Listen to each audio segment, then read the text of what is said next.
Bismillahirrahmanirrahim. Assalamualaikum warahmatullahi wabarakatuh. Sampurasun para saderek sadayana di mana wae ayana nepangkeun simkuring pun Budi Suwardiman pupuh SMP Negeri 2 Garut oge minangka pangaping MGMP Basa Sunda SMP MTS Kabupaten Garut. Dina danget ieu simkuring sapara kanca ti tim MGMP Basa Sunda sejak ngaguar pangajaran Basa Sunda anu dialpukahan ku MGMP kali Dinas Pendidikan Kabupaten Garut. Jajar anu baris dibahas dinten ayeuna nyaeta pangajaran Basa Sunda kanggo kelas 8 anu ngawengku 4 kompetensi dasar. Kumaha pangajaranana, kumaha brak-brakanana, tangtos saderek tumaros supados langkung paos sumangga urang sakseni pidangan salajengna. Wilujeng assalamualaikum warahmatullahi wabarakatuh. Assalamualaikum warahmatullahi wabarakatuh. Sampurasun, kumaha kondisi hidup ayeuna dina alam Covid kieu mudah-mudahan hidup sehat sadayana. Ya. Amin. Ya.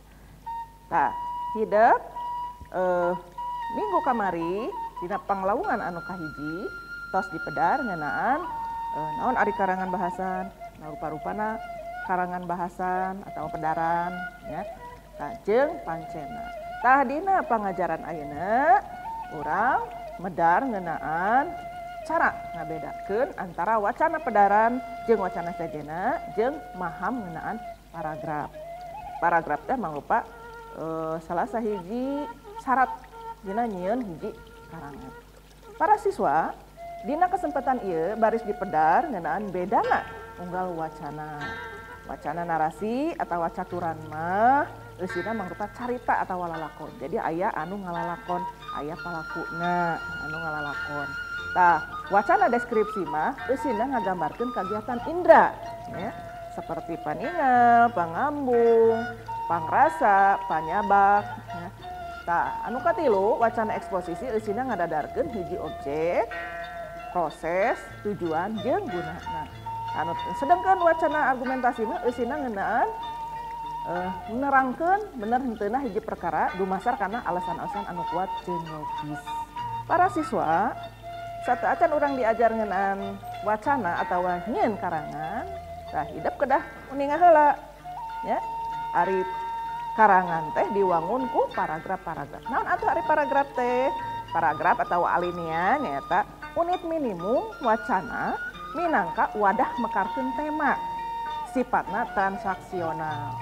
Dina paragraf ngan aya hiji tema atawa gagasan, umumna diwangun ku runtuyan kalimah-kalimah. Jadi dina paragraf teh diwangun ku sababaraha kalimah. Gagasan paragraf teh mangrupa pikiran-pikiran anu kapanggih dina kalimah-kalimah anu ngawangun eta paragraf. Dumasar kana tujuanana, alinea atawa paragraf teh dibagi jadi 3. Nyata nu kahiji alinea bubuka. Nyata mangrupa panganteur tina eta karangan ayana di awal ya. Nu kadua alinea panyambung. Nyata alinea anu nyambungkeun antara alinea bubuka jeung panganteur. Nu katilu alinea panutup. Nyata alinea anu mungkas karangan. Ieu biasana aya di tungtung karangan. Biasana dicirian ku kecap cindekna. Tapi teu sadayana karangan make atawa dicirian ku kecap cindekna dina panungtunganana.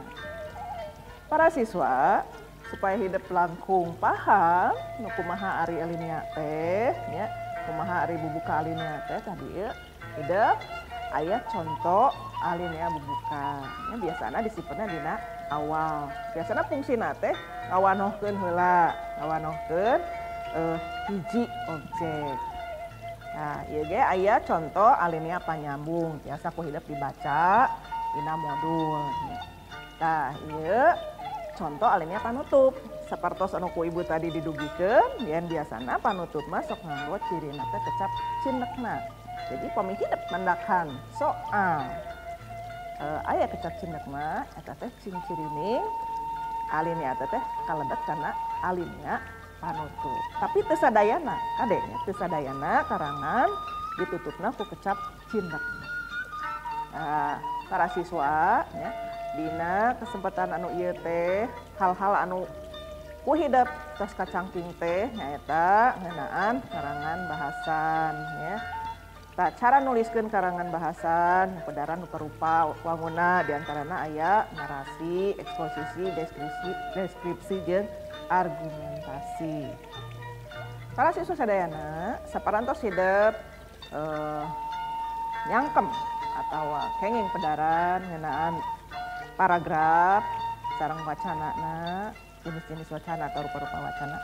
Ayeuna pek ku hidup pidamel pancen dina modul pengajaran kelas 8. Para siswa sadayana saparantosna hidup midamel pancen dina modul dake ku hidup siapkeun pangajaran anu saterasna nyaeta dina pangajaran katilu atawa dina panglawungan katilu. Tah dina panglawungan katilu mah hidup ke bakal diajar ngeunaan cara nulis karangan. Kumaha lengkah-lengkahna jeung sajadana. Tah kanggo ayeuna mah rupina dicekapkeun we dugi ka dieu.